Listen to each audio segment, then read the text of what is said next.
everyone, this is Pico Entertainment and we are back again, and here now we have another video for you, and we're going to talk about Cobra Kai and review the Season 6 Part 2 batch of episodes, and there will likely be spoilers throughout for this season and ones for the previous seasons of the show, so just be with and go into this overall video. And you can check out my coverage of the other season of the series within the channel, and I'll leave some links within the description. So for anybody who wasn't aware, Season 6 is indeed the final season of the long-running, mega successful spin-off series from the iconic Karate Kid franchise. For some reason which I still don't like, Netflix has decided that the final season being released, which will consist of 15 episodes, would have dropped in 3 batches of 5 episodes each. The first batch of episodes were released back in July 2024. These current batch of episodes dropped on Netflix back on the 15th of November 2024. And it was recently confirmed that the final batch of episodes will be scheduled for release within February the 13th, 2025. This is Netflix clearly trying to milk the final season because of its massive success, trying to generate high viewership numbers throughout various quarters of the year. But despite all of that, we'll quickly recap over the closing stages of Part 1 of Season 6, which saw the Miyagi Do and Eagle Fang students separate from the Cobra Kai brand and continue to draft the best students available for the prestigious Senki Takai tournament, which was held in Barcelona. We saw Chris somehow return back to the fold, training the Cobra Kai students after being presumed dead and escaping prison, and we see him arriving once more, training alongside Kim Dan-yoon and all of the other more volatile students. We saw Johnny preparing to get to grips with parenthood, as we know Carmen is pregnant, soon to have a child. We see Daniel continuing to uncover a potential dark secret within Mr Miyagi's past. And we saw the very emotional scenes of Tori losing her mother, and this resulted in the final episode where we saw all of the students assemble for the tournament, the shock revelation of seeing a traumatized Tori joining Cobra Kai once more. So when we looked at the 6th episode, which saw the regular tensions maintained throughout the various characters, we learned that Kreese's charges were eventually dropped because he is a veteran of the PTSD. We see Chaozen arriving hilariously drunk after going to find Kumiko in Okinawa, but finding another man at her house. We saw both Miyagi Do and Eagle Fang students fall to the more feared group of students known as the Iron Dragons in a free-for-all elimination battle. And in the beginning, I was a bit confused about all of the contested rounds. We didn't really see them set up very well. We just got straight into the overall fights of the elimination, and I just felt this could have been handled a bit better in terms of the build-up towards the overall fights. Now later on, throughout the 7th episode, we saw Daniel get ambushed when trying to find out more about Miyagi's past. We had a good fight sequence where we see him eventually escaping after being locked in cages. We see the Miyagi Do students struggle again within the elimination tournament, and I think overall this was very good to see. By not having them winning all the time very easily, I think it ups the stakes and gives the characters a chance to go on another rebuilding journey. And throughout these scenes we had plenty of tournament fight action, and I have to say the fight choreography was very good throughout all of these entire episodes. We then had a dramatic moment where we saw Johnny rushing back as Carmen had complications with her baby. This led on to the 8th episode where we see Johnny and Miguel fighting and arguing on the plane, and this generated a lot of good humorous moments and also some emotional ones as we see them going back and forth.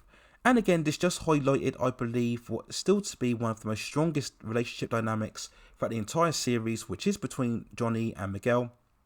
Ever since, of course, the first season, it's really been their bond and connection that has been one of the backbone as to the true strengths of this particular series, and this sequence here again highlighted how strong that connection is between them both. We later on had another humorous moments with Chaozen as he frantically strived to save the students after telling them to go out partying after suffering several losses throughout the tournament.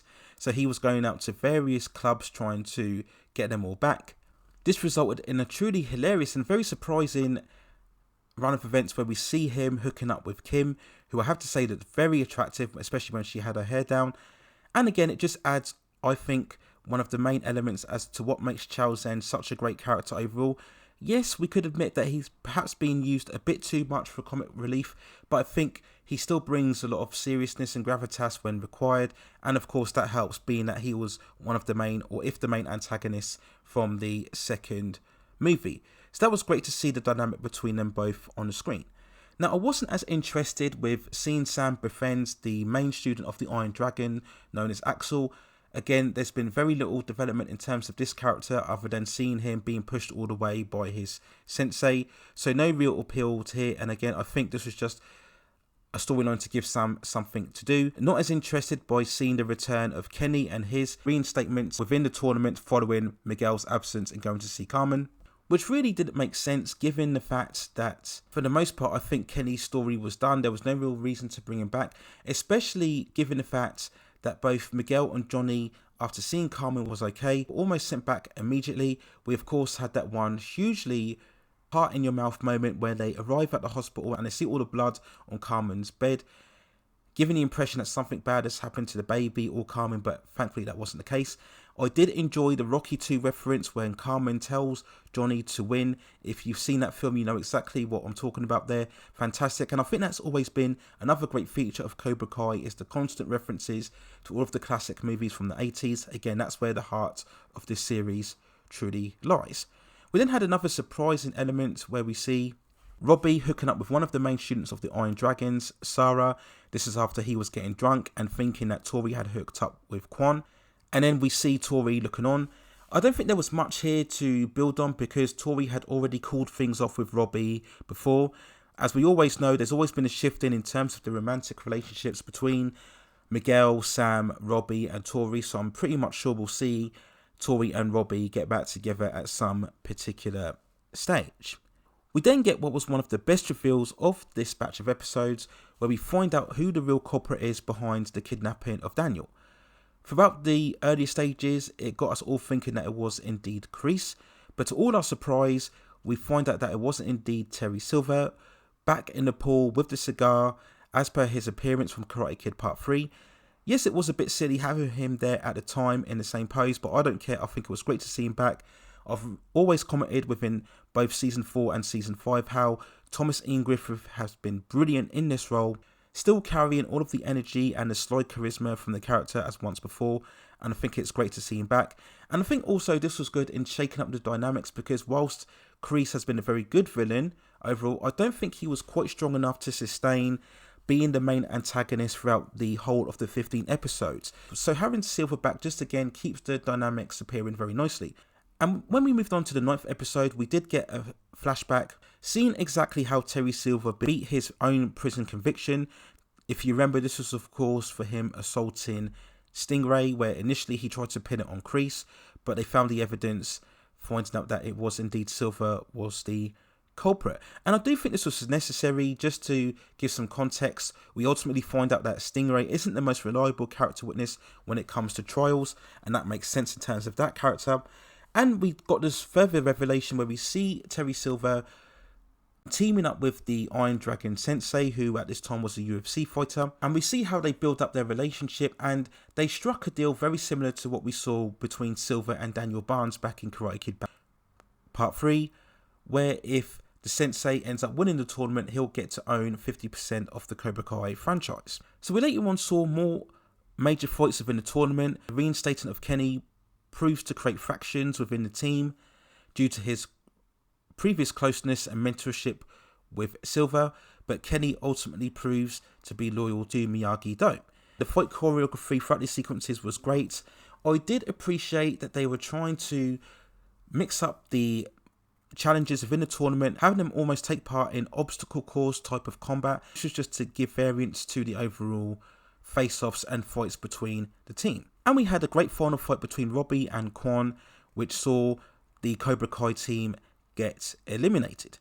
And once more we pushed back to this whole Dark Miyagi past storyline, where we see Terry Silver giving Daniel the Senki Takai records back when Mr Miyagi participated back then in his younger years, and we get the reveal that Miyagi killed his opponent. I'm not really convinced by this, and I'm sure there will be some sort of changing of the story later on down the line. And this is probably moving on to probably the biggest issue that I've had with this season so far, is this whole Miyagi backstory, learning that he may have committed something truly heinous back in his younger days. And this is something I've really hated. I just think it's again a further habit of trying to deconstruct a classical 80s character. I really think it's unnecessary, and yes, I do believe it also taints the whole legacy of Mr Miyagi, who we all know would never intentionally take somebody's life.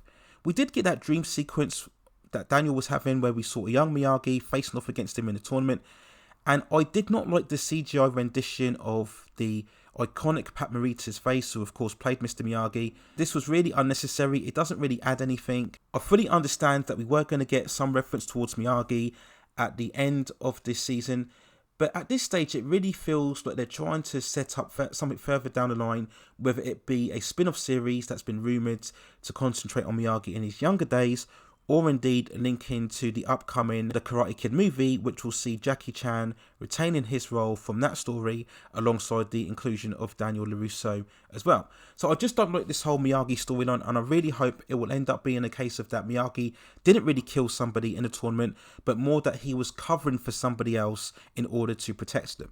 So towards the middle part of this episode, we find out that one of the dojos are being eliminated for taking PEDs. This was convenient enough to bring Cobra Kai back into the fold. Again, I really don't think this was necessary. I think you could have just had Cobra Kai go through to the semi-finals. As we all know, that was going to be the eventual conflict anyway. I did like the whole training montage where we see the students fighting again for the semi-finals. I love that sequence where we see Johnny and Daniel driving in the streets as the others are training. Once more, we had the constant bickering between Daniel and Johnny, which I've said multiple times, certainly within season 5, does start to get really tired. In the beginning of the show, you could understand, but 5 seasons in, you really think, why are these two still bickering? They've had so many times now to reconcile, and it does get a bit repetitive at the same point. We then come on to the tournament, and we had these bouts of unlimited scoring between the combatants, and the semi-final fight between Robbie and Axel was absolutely terrific in its execution and also its choreography. But as we come to the climatic stages, we see the banned dojo returning.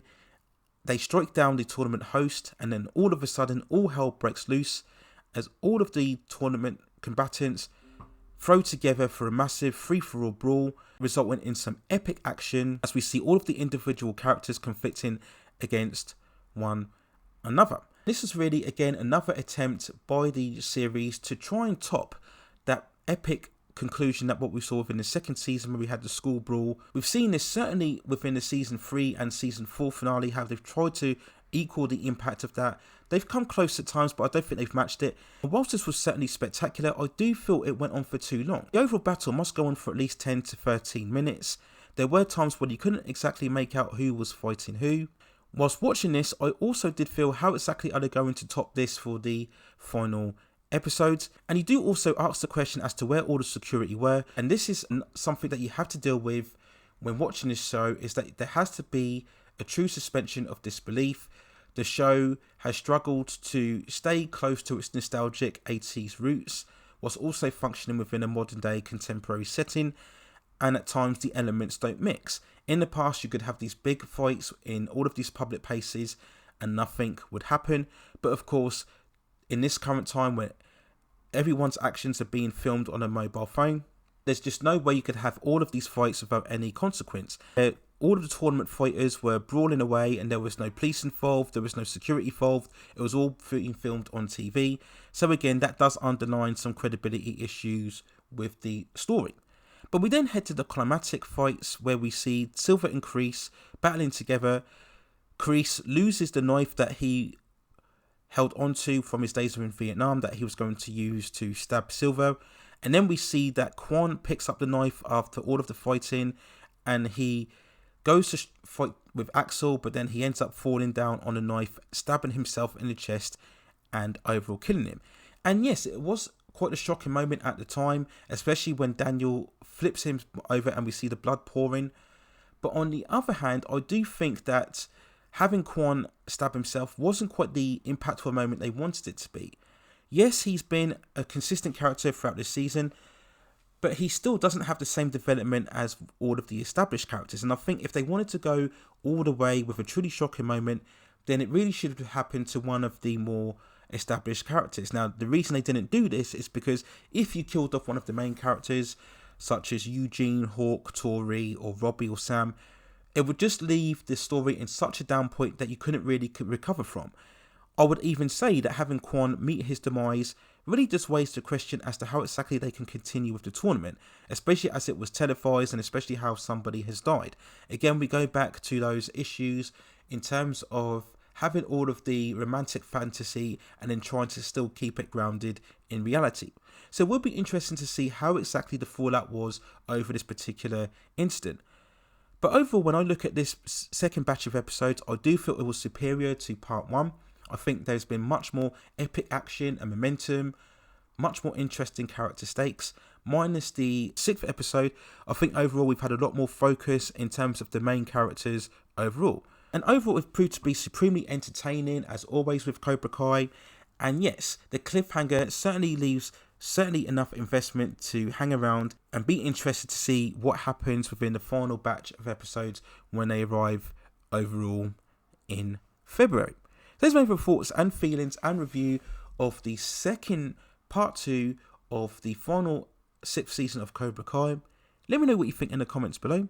And if you have any other favourite movies, television series or topics within the pop entertainment and culture scene that you'd like to see me discuss within the channel, then also drop me a suggestion within the comments and I will see if I can provide further commentary for you on that subject matter within the future. Please also hit and like the subscription and notification buttons so I can provide you with more high quality content like this in the future. But that's it for now. Take care of yourselves and I will see you very, very soon.